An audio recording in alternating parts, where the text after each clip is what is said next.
professeur à l'université Paul Sabatier, ce qui en fait un régional. Il a fait une thèse à Toulouse, ici, sous la direction de Bernard Dupré. Il est maître de conférence à l'université Paul Sabatier depuis 1999, puis professeur de géochimie depuis 2009. Ses sujets de recherche portent sur le transfert des éléments au sein des écosystèmes arctiques et tropicaux. Et il va nous parler des impacts environnementaux de l'exploitation du gaz et des huiles de schiste. Bonjour, donc moi je vais vous parler en fait de l'aspect risque sur l'environnement lié donc à l'exploitation de gaz ou huile de schiste. Alors il y a des parties sur lesquelles je vais aller assez vite parce que Bruno Goffet précédemment est revenu. Il y a certains points peut-être que j'approfondirai. Là je passe. Bon. Quelques indications. Alors, ce dont je vais vous parler aujourd'hui, moi, effectivement, ça repose en fait sur, j'allais dire, le retour d'expérience de ce qui se passe actuellement ou de ce qui s'est passé ou de ce qui se passe actuellement aux États-Unis et ce qui est lié à la fracturation hydraulique. Alors, Bruno vous a parlé de la fracturation hydraulique. Je ne vais pas revenir dans les détails. Juste quelques informations. Aujourd'hui, sur les différentes formations cibles géologiques qui sont exploitées aux États-Unis, en gros, les formations sont exploitées entre 0,8 et 3 km. Il y a certains endroits où la fracturation hydraulique se fait à 800 mètres de profondeur, notamment dans une formation géologique qui s'appelle la formation Antrine. Généralement, c'est plutôt entre 1500 et 3 km de profondeur. Donc, fracturation, Bruno en a parlé, 3 phases, forage, fracturation hydraulique, donc cette eau envoyée sous pression pour fracturer et rendre la roche perméable et ainsi récupérer le gaz. 90% d'eau, du sable ou d'autres choses, par exemple des billes de céramique et des composés chimiques. Tout ça, c'est quelque chose qui va prendre environ une année et demie avant de rentrer dans une phase de production. Bruno l'a rappelé, des besoins en eau, 10 000 à 20 000 m3 d'eau par puits. Alors effectivement, on peut se dire ces besoins en eau, c'est pas peut-être énorme lorsqu'on compare à ce qui est consommé par exemple pour un terrain de golf. Ceci dit, il faut voir c'est que ces besoins en eau doivent être replacés dans un contexte en fait dont je parlerai tout à l'heure, qui est la densification de ces exploitations de gaz de schiste, parce qu'on ne va pas se contenter de faire un puits, c'est tout, on va faire une série de puits, j'en reparlerai tout à l'heure. Donc les besoins en eau sont quand même importants. Il ne faut pas raisonner un besoin en eau global, mais il faut raisonner un besoin en eau local, à l'endroit où se fait l'exploitation de gaz de schiste. Alors, des produits chimiques, alors qui sont nombreux. Je vous enverrai un rapport d'avril 2011 de la commission d'énergie et du commerce de la Chambre représentante du Sénat américain, qui listait donc 750 composés chimiques sur une étude qui était menée entre 2005 et 2009 sur 14 compagnies exploitantes. Alors, bien évidemment, les compagnies pétrolières ne vont pas utiliser 700 produits. Chaque compagnie va utiliser une douzaine de produits. Alors, si bien évidemment, c'est quand même tenu secret. Mais parmi ces produits, alors il y en a quelques-uns qui sont listés ici, un grand nombre sont reconnus cancérigènes, potentiellement cancérigènes ou toxiques. Ce schéma vous donne à peu près globalement la même chose que précédemment, mais juste chaque produit chimique qui est utilisé pour la fracturation, en fait, il a une utilisation précise dans le procédé en fait, de phase de pré-production. Alors, je ne vais pas passer beaucoup de temps, mais par exemple, vous avez du glutáraldéhyde qui est utilisé comme biocide. Par exemple, éviter que des bactéries ne colmatent des fracturations et donc de réduisent la perméabilité, donc le rendement du puits. Un autre exemple, la quinoléine, qui est un inhibiteur de corrosion, c'est-à-dire qui est rajouté pour éviter que ne se corrode le ciment ou les tubages. Alors la quinoléine, c'est intéressant parce que il y a un produit qui s'appelle le N-oxyde de 4 nitroquinoléine. Et ce produit a été détecté. Alors on peut trouver des informations sur un rapport du département environnement de l'État de New York ou sur un site en fait, d'un ancien écotoxicologue ou d'un écotoxicologue du CNRS. Ce produit, c'est curieux parce qu'en fait, c'est un produit qui est assez dangereux, qui est utilisé en cancérogénèse pour déclencher des cancers chez les rongeurs, notamment de la cavité buccale. Alors les gens se sont dit, mais comment ça se fait qu'on retrouve ça? Parce que ce n'est pas du tout un produit qui est utilisé par les compagnies pétrolières. Alors en fait, ce qui se passe, c'est que vraisemblablement, ce produit se formerait à partir d'une série de réactions au sein de la cible géologique. Donc c'est comme si la formation géologique où se fait la fracturation, c'est comme si elle se comportait, entre guillemets, comme une sorte de réacteur chimique. Alors en l'occurrence, ici, on a une réaction de nitration, et puis ensuite une oxydation qui conduit à ce produit-là. Alors, un autre rapport sur ou un article plutôt sur les différents composés chimiques utilisés. Alors, ça a été publié dans une revue d'écotoxicologie. Il y a une étude qui a été faite qui avait listé ces différents produits. 353, alors ce sont des produits, il y en a un peu moins que dans le rapport du Sénat. Pourquoi? Parce que ce sont des produits qui ont été identifiés à la Société chimique américaine, donc il y avait une indexation à la Société chimique américaine. Et on voit que potentiellement donc, ces produits peuvent avoir un effet sur la santé publique, potentiellement, parce que par exemple, sur 80% des 353 produits qui ont été cités, sont connus pour avoir une atteinte au système respiratoire, ou 30 ou 40% peuvent être des perturbateurs endocriniens. Alors maintenant, je vais vous parler en fait de je vais faire deux parties, des risques que j'estime être des risques locaux, et puis je parlerai quand même du risque global, même si peut-être pas politiquement correct. Alors les risques locaux en fait liés aux contaminants chimiques. Alors, premier type de risque local, ça va être en fait les risques liés aux contaminations des nappes d'eau et des sols en souterrain. Alors Bruno aussi a évoqué cette partie-là. On peut avoir des problèmes liés au tubage. J'en reparlerai. Il y a un rapport qui est très bien fait par Schlumberger qui date de 2003 et qui liste en fait les différents problèmes potentiels qui peuvent être rencontrés. Par exemple, des problèmes de cimentation. Moi, je vous renvoie donc à ce rapport de Schlumberger. Autre point, la fracturation hydraulique. Alors, lorsque la fracturation hydraulique se fait dans cette couche, la fracturation hydraulique peut parfois être mal contrôlée. Alors, lorsqu'on discute avec des personnes des compagnies pétrolières, ils nous disent c'est très difficile, on maîtrise la technique, on ne va pas dépasser la formation géologique cible ou que très rarement. Second point, qui est peut-être plus important, c'est la présence de failles, parce que ces formations géologiques cibles, en fait, elles sont fracturées naturellement. Et donc, lorsque vous faites de la fracturation hydraulique à ce niveau, vous pouvez, s'il y a des failles, ces failles peuvent jouer le rôle de drain et puis donc transporter le liquide de fracturation. Alors, je vais peut-être revenir un petit peu en arrière. Donc, la présence de failles qui peuvent jouer le rôle de drain. Donc, ces problèmes peuvent éventuellement amener des contaminations en milieu souterrain. Alors, sur le schéma, ici, le domaine de l'aquifère, c'est là où se trouvent les ressources en eau, on est à peu près ici. Alors, c'est un schéma qui n'est pas à l'échelle, ces schémas sont toujours très critiqués, très critiquables. Et la formation géologique exploitée, elle est ici. Alors, en dehors des risques de contamination qui peuvent se faire en souterrain, les risques de contamination peuvent se faire également en surface. Alors, pourquoi? Parce que suite au forage, il va y avoir une remontée de déblais, il va y avoir également une remontée de boue qui peuvent être chargés en éléments contaminants, des éléments qui peuvent être présents naturellement. Il ne faut pas oublier que ces formations sont souvent déposées en milieu marin, donc assez riches en sel, parfois riches en métaux lourds, parfois contenant des éléments radioactifs. Donc ces choses-là, on les remonte, et donc il va falloir s'en occuper, je vous en parlerai tout à l'heure. Quelque chose qui n'a pas été abordé, qui est un point important, c'est que on vous a dit qu'on utilise entre 10 et 20 000 m3 d'eau pour l'hydrofracturation. Alors ce qu'il faut voir, c'est que il y a seulement une partie de l'eau qui est remontée. Donc, en gros, alors ça varie selon les formations géologiques. Ça varie selon les formations géologiques, mais en général, il y a uniquement 20 à 70% de l'eau qui est remontée. Dans le cas d'une formation géologique telle que la formation Marcellus en Pennsylvanie, il y a uniquement 25% de l'eau qui remonte. Alors c'est ce que les Anglais appellent le flowback, c'est-à-dire qu'en gros, il y a 75% de l'eau qui reste dans le milieu souterrain. Mais l'eau qui remonte, en fait, cette eau, elle contient des additifs chimiques, ceux dont on vous a parlé, qui sont utilisés par les compagnies pétrolières, mais elle peut contenir également donc, des éléments présents naturellement, des sels, des métaux lourds, des éléments radioactifs. Alors, donc, ce que je vous montre maintenant, c'est les questions que je me suis posées à l'époque. Alors, pour vous montrer peut-être juste un exemple, c'est une publication qui date de 2011, où ce sont certains éléments qui ont été mesurés dans du flowback, c'est-à-dire l'eau qui retourne après l'hydrofracturation. On voit par exemple, alors c'est une colonne avec concentration minimale, une colonne de concentration maximum. On peut voir que dans ces eaux qui remontent, on va pouvoir avoir des concentrations en sel de l'ordre de 200 grammes de chlore ou 200 grammes de sodium. Donc des eaux qui sont très chargées. Alors qu'est-ce que l'on fait de ces eaux? Alors ces eaux, soit elles vont être stockées sur place dans des bacs de rétention. Alors on peut se poser la question étanche. Dans certains États américains, l'eau est stockée dans des tanks. Dans d'autres États, en fait, l'eau était stockée dans des bacs de décantation à l'air libre.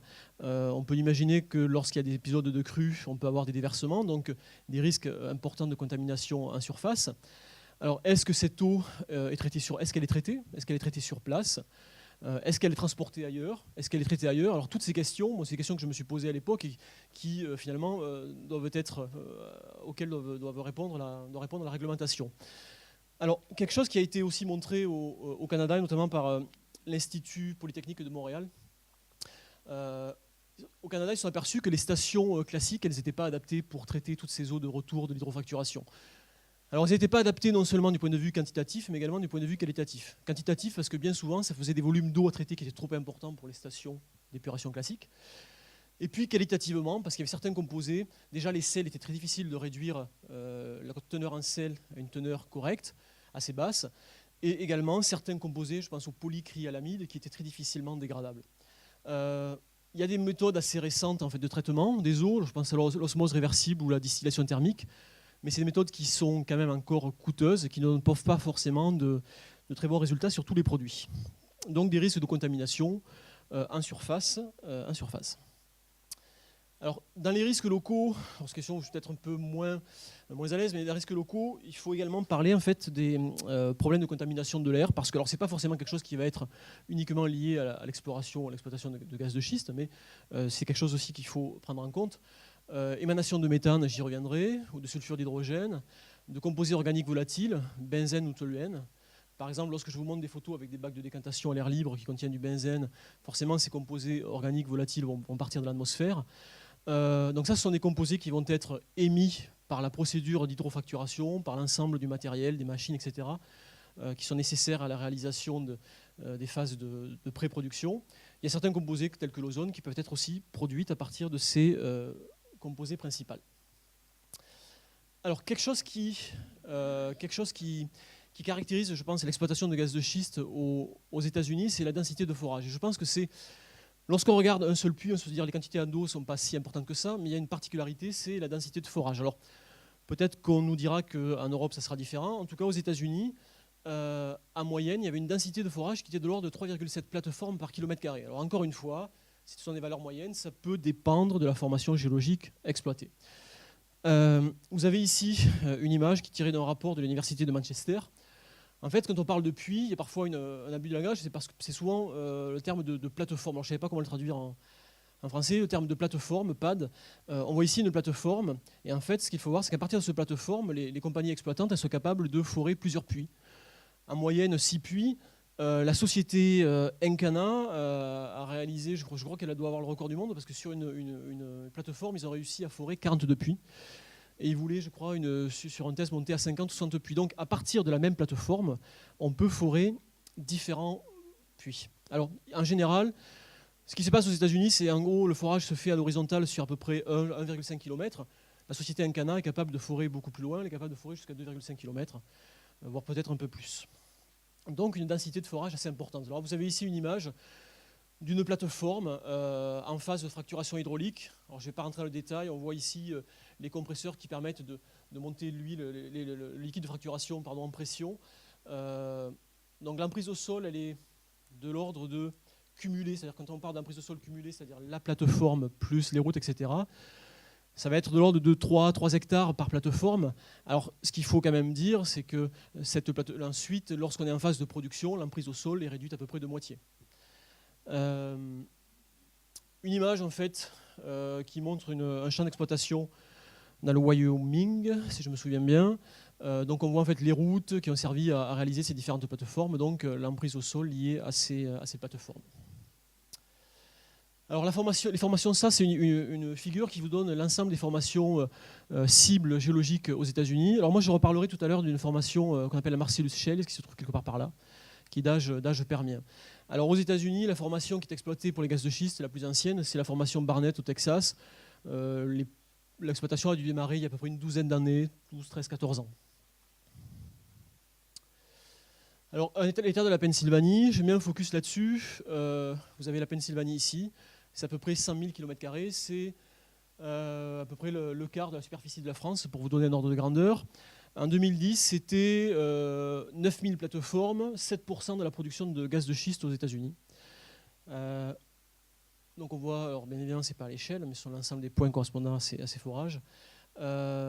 Juste pour donner un ordre de grandeur qui permettra, même si on n'ira peut-être pas jusqu'à discuter d'énergie, mais en France, on consomme à peu près 40 milliards de mètres cubes de gaz annuellement. Les États de la Pennsylvanie, 9000 plateformes, c'était à peu près 7% de la production US, environ 10 milliards de mètres cubes. Donc un quart de la consommation française est produite à l'échelle de la Pennsylvanie, 100 000 km².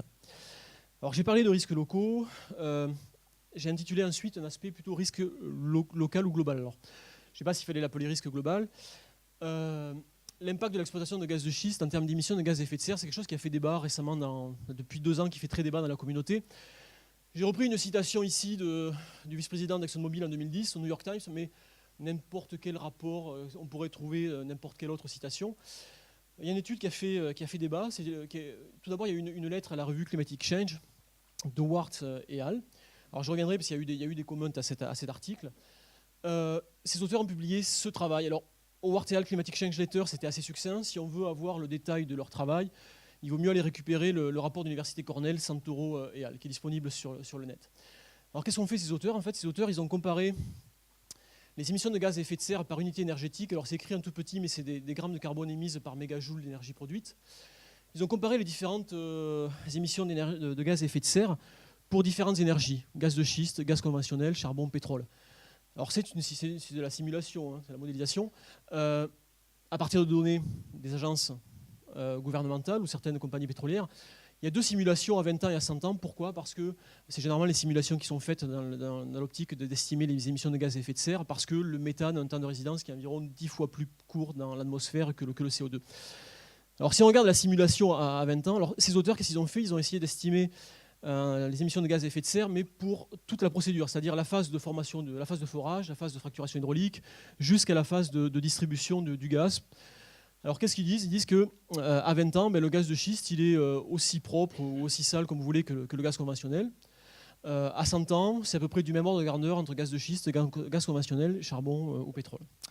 Alors cet article a fait débat. Alors si on regarde si on rentre un petit peu plus dans les détails de leurs travaux, ce qui se passe en fait, c'est que ils ont estimé les émissions de méthane, donc de CH4. Alors les valeurs ici, c'est en pourcentage de gaz produit par rapport à la durée de vie d'un puits. Alors finalement, qu'est-ce que disent Howard et ses collègues? Ils disent que ce qui différencie le gaz conventionnel du gaz non conventionnel en termes d'émissions de gaz à effet de serre, c'est surtout du gaz qui est émis lors de la réalisation complète du forage. En fait, lorsque vous allez lire ce papier, les émissions fugitives de méthane se produiraient surtout lorsqu'il y a ce qu'on appelle le flowback, le retour du liquide de fracturation hydraulique. À ce moment-là, et aussi lorsque, Bruno Goffet en parlait tout à l'heure, lorsqu'il retire les bouchons, parce que la fracturation hydraulique, elle se fait en différentes phases, lorsqu'il retire les bouchons, c'est les 2 étapes en fait, qui sont incriminées dans les émissions fugitives de méthane. Alors suite à ce papier, il y a eu un assez vif comment de Cattle et al. À la même revue, qui disait que les données utilisées par Howard et al. N'étaient pas correctes. Suite à cet article, il y a eu de nouveau un article dans la même revue d'Howard et al. J'ai envie de dire, Howard et al. Persistent et signent. Ils disent que leurs données sont en accord avec les données de l'EPA, l'Agence de protection de l'environnement américaine. Il y a un article assez récent, mais j'avoue que je n'ai pas eu le temps d'y passer beaucoup de temps dessus, donc, qui dit en fait, finalement que les émissions de gaz à effet de serre liées à l'exploitation de gaz de schiste, en fait, du moins les chiffres seraient assez concordants à ceux qui sont donnés par Howard et al. Dans leur article. Ce qui est clair, c'est que l'Agence de protection de l'environnement américaine a recommandé donc, en 2011 aux compagnies pétrolières de mieux estimer, mieux mesurer et mieux contrôler les émissions de gaz à effet de serre au niveau de leur champ d'exploitation. Alors ça, c'est juste une image qui est là pour illustrer, c'est pas du quantitatif, c'est une image infrarouge avec les émissions de gaz à effet de serre suite à un épisode de fracturation hydraulique. Donc l'EPA demande aux compagnies de mieux contrôler, mesurer et estimer ces émissions. L'EPA aussi, en 2011, dit que 85% du gaz qui est émis lors du flowback, c'est-à-dire lors du retour du liquide de fracturation, est ventilé. C'est-à-dire qu'il n'est pas torché, alors, je sais pas si ça se dit, il n'est pas brûlé ni stocké. Voilà. Parce que, ce que disent les compagnies, c'est que ça coûte trop cher de stocker ce gaz lors du flowback.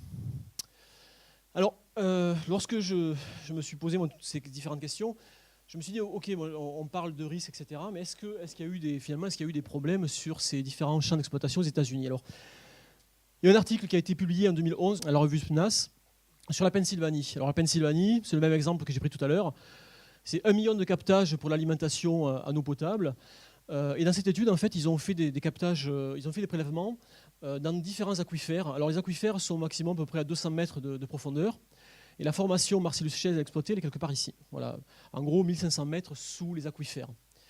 Alors, ce qu'ont montré ces gens-là, c'est que finalement, dans les 2 domaines, alors il y a un domaine qui était une zone d'extraction active, non active, pardon, ici, des triangles, et un domaine de zone d'extraction active. Dans 68 puits de captage collectés, ils ont tenu des concentrations en méthane qui étaient assez fortes, jusqu'à 65-68 mg par litre de méthane. Alors la solubilité, la concentration que l'on doit avoir théoriquement, c'était à l'équilibre autour de 28 mg par litre. Donc des teneurs fortes en méthane. Alors, ce qu'on dit, il y a eu des critiques à ce papier. Ce qu'ont dit les gens, c'est que c'est pas possible, la formation elle est ici, il y a 1500 mètres qui séparent, c'est pas possible d'avoir cette contamination. Alors, les gens ont dit aussi, c'est pas du méthane d'origine géologique, thermogénique, c'est du méthane, ce qu'on appelle du méthane de marée. Ce qu'ont montré en fait ces auteurs dans ce papier, c'était que, alors, ce sont des mesures de composition isotopique en carbone sur le méthane, sur l'axe Y les concentrations en méthane. Et ce qu'ont montré les gens dans ce papier, c'est que les signatures isotopiques du méthane ont montré que ce méthane avait une origine thermogénique et pas une origine. Donc c'était bien du méthane qui avait une origine thermogénique, c'est-à-dire du méthane issu de la formation Marcellus Shale. Alors, encore une fois, je reviens là-dessus. Pourquoi? Alors, si les gens nous disaient que ce n'est pas possible, donc qu'ils se transfèrent, il y a 1500 mètres qui séparent les aquifères de la formation géologique exploitée, qu'est-ce qui se passe? Alors, j'ai envie de dire, il y a deux potentialités. Alors, il y a un papier assez récent qui illustre le fait que, alors c'est un papier issu de simulation avec le logiciel Modflow, alors toujours sur la formation Marcellus Shale en Pennsylvanie, qui montre que on peut avoir en fait, même s'il y a 1500 mètres d'épaisseur de roche, on peut avoir en fait du transport advectif par inertie finalement. Les failles aussi peuvent jouer le rôle de certains drains. Donc cette simulation montre qu'il y a quand même une forte potentialité de transport, avec une échelle de temps qui est assez courte, qui serait inférieure à 10 ans. Alors, dans ce papier, ils n'ont pas considéré aussi, en Pennsylvanie, il y a beaucoup de puits qui sont abandonnés, plus ou moins bien colmatés. Ça n'a pas été considéré dans ce papier. Alors, le second point, c'est que c'est tout simplement, il peut y avoir des problèmes liés au tubage, au forage. Alors, ça, ce sont des données du département de protection de l'environnement de Pennsylvanie, qui montrent que sur les forages réalisés en Pennsylvanie en 2009, 2010, 2012, il y a eu entre 6 et 8% de taux d'échec. C'est-à-dire que lorsqu'ils testent l'intégrité du puits, il y a entre 6 et 8% des puits, j'ai envie de dire, qui causent problème, qui potentiellement peuvent fuir. Donc, je pense que dire qu'à chaque forage il y a un souci, ça serait un mensonge. Dire qu'il n'y aurait pas de mensonge sur une multitude de forages, de dire qu'il n'y aurait pas de problème sur une multitude de forages, ça serait aussi un mensonge. Donc, entre 6 et 8% des puits qui ont des soucis. Alors, l'autre question que je me suis posée, je vais essayer d'aller vite, il me reste 2 ou 3 transparents, Christophe. La question qu'on peut se dire aussi, c'est que, ok, il y a une étude qui montre qu'il y a des problèmes, est-ce que c'est un cas isolé ou pas? Donc, en fait, moi, je me suis aperçu que ce n'était pas un cas isolé. Sur ces problèmes de contamination de méthane, il y a un papier, je trouve, beaucoup plus rigoureux que celui d'Osborne et al., de l'USGS, en fait, beaucoup plus rigoureux parce qu'il y a des données isotopiques aussi d'hydrogène, des données isotopiques sur l'éthane, des données de carbone 14 qui montrent qu'il n'y a pas de doute sur cette origine de ce gaz. Comté de Garfield, Colorado, comté de Fremont, Wyoming. D'autres exemples. Alors, comté de Fremont, Wyoming, c'est un exemple en fait, où il y a eu des contaminations assez fortes dans les eaux distribuées pour les résidents.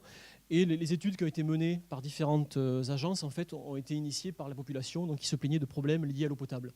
Alors ça, c'est juste pour illustrer, j'aurai bientôt fini, c'est que ce sont des données issues de cette étude, donc dans le comté de Fremont, près de la ville de Pavillon, ou dans des eaux d'alimentation d'eau potable. Alors, il y a eu 4 ou 5 phases de prélèvement différents où on retrouve des teneurs en méthane assez élevées. Et surtout, dans ces cas-là, il y avait eu des problèmes en composants organiques, assez importants. Donc, du benzène, du isopropanol. On arrivait à trouver à peu près ce qu'on voulait. Alors, le problème de fracturation hydraulique, Bruno Goffet disait... la première fracturation hydraulique en verticale, ça doit dater de la fin des années 40, effectivement. Après, ce que je pense, c'est qu'on entend aussi parfois les compagnies exploitantes dire on a 60 ans de recul sur la fracturation hydraulique. J'ai envie de dire, c'est pas vrai. Ce qui se passe, c'est qu'on n'a pas tant de recul que ça parce que la technique qui est utilisée aujourd'hui, alors je parle encore aux États-Unis, quelques ordres de grandeur. L'introduction des liquides, de Seawater, de liquides de fracturation, c'est 1996. La fracturation des puits horizontaux, des multi-puits horizontaux, c'est 2002. Et la première fracturation hydraulique sur la formation Marcellus en Pennsylvanie, c'est 2003. Donc il n'y a pas, ce que je veux dire par là, c'est qu'il n'y a pas un retour d'expérience de 60 ans sur la technique utilisée, telle qu'elle est utilisée aujourd'hui aux États-Unis. En conclusion, je serai assez bref. Les risques évoqués, c'est ceux que j'ai évoqués précédemment. Après, moi, une autre question que je me pose aussi, c'est qu'advient-il des puits lorsqu'ils sont abandonnés? Parce qu'il y a quand même... beaucoup de forages réalisés sur une surface géographique donnée. Qu'est-ce que cela devient au cours du temps? On sait que les ciments sont quelque chose qui sont corrodés, notamment par les eaux salines. Qu'est-ce qui se passe? Alors, quels sont les effets cumulatifs sur l'environnement? Après, moi, je pense qu'il y a des milieux qui sont encore plus sensibles que d'autres. Je pense, je vais en faire sourire certains, mais aussi aux milieux karstiques, qui sont des milieux très sensibles. Donc, je pense que les risques sont plus importants pour certains milieux que d'autres. Alors, je vous remercie pour votre attention. Avant d'arrêter, je vais juste vous montrer. En fait, on est en Midi-Pyrénées. Ce sont les demandes de permis actuelles qui concernent la région Midi-Pyrénées. Donc, il y a ces différents permis-là. Alors, pas tous forcément, il faut être honnête, pas tous forcément pour des gaz de schiste. Mais les permis sont très peu clairs. Moi, je vous invite à aller les regarder sur le site du ministère. Alors ça c'est moi qui l'ai fait parce que j'ai pas trouvé de carte donc les limites sont pas forcément très précises, mais globalement c'est ça, c'est la surface des différents permis donc qui concernent la région Midi-Pyrénées, voilà, tels qu'ils sont aujourd'hui en demande au niveau du ministère. Je vous remercie.